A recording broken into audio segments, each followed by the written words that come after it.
मौके पर अखिलेश यादव ने क्या कुछ कहा, वो समझो तो बहुत कुछ और ना समझो तो समझ में देर से आएगा। पर ये दुर्योधन और कर्ण की बातें, साथ ही उन्होंने कहा कि दानवीर कर्ण पर सोचें तो राजनीति ने अपने विचारों सिद्धांतों को लेकर हम तैयार रहेंगे। सपा बसपा गठबंधन के बारे में भी कहा, आखिर क्यों? आप ही देखें और सोचें कि माजरा क्या है। क्योंकि कर्ण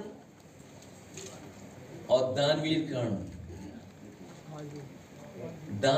कर्ण और त्याग का इतना बड़ा उदाहरण कहीं नहीं मिलता जो महाभारत में हम कर्ण के माध्यम से सीखते और देखते हैं और सुनते हैं।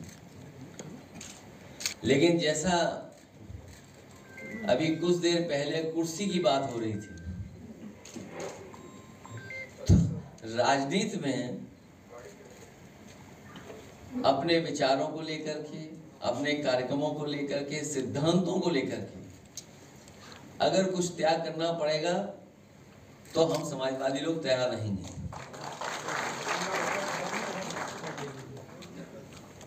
देखिए, कर्ण पे जब हम लोग पढ़ते हैं, मुझे याद है हमारे जितने भी साहित्यकार हैं सब जानते हैं, और बहुत सारे साथियों ने, दिनकर जी ने जो लिखा है कर्ण के बारे में,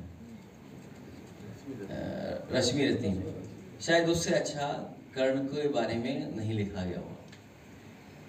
और वो पक्ष जब वो शूद्र वाली बातें शुरू हुई, वो शायद इतना स्पष्ट तरीके से और जिस भाव के साथ लिखा गया, शायद कोई बड़ा उसके अलावा लेख नहीं आया।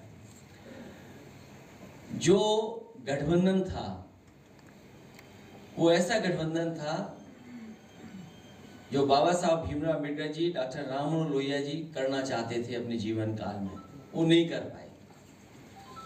इसीलिए आपको याद होगा उस समय मैं कहता था कि सपा बसपा का गठबंधन ये देश की राजनीति को बदलेगा। लेकिन कुछ परिस्थितियां ऐसी रहीं जिसकी वजह से वो गठबंधन नहीं चल पाया, और बात बहुत छोटी आई है, किसने किसका फोन नहीं उठाया, किसने किसको फोन किया, आप सोचिए। और उस समय का आपके पास रिकॉर्ड भी होगा। मेरे मंच पे मेरे बगल में बहुत ही पुराने बहुजन समाज पार्टी के नेता बैठे थे,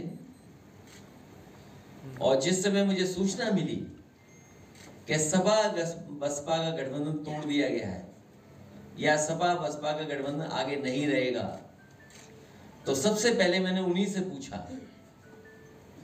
मुझे अभी भी याद है, मेरी बाईं तरफ बैठे थे वो। मैंने कहा अब क्या करें और क्या करना चाहिए हम लोग को? उन्होंने कहा कि हमें भी ऐसी धोखा मिला था, आपको भी धोखा मिल गया। और आप देख रहे हैं न्यूज़ प्लस 24/7।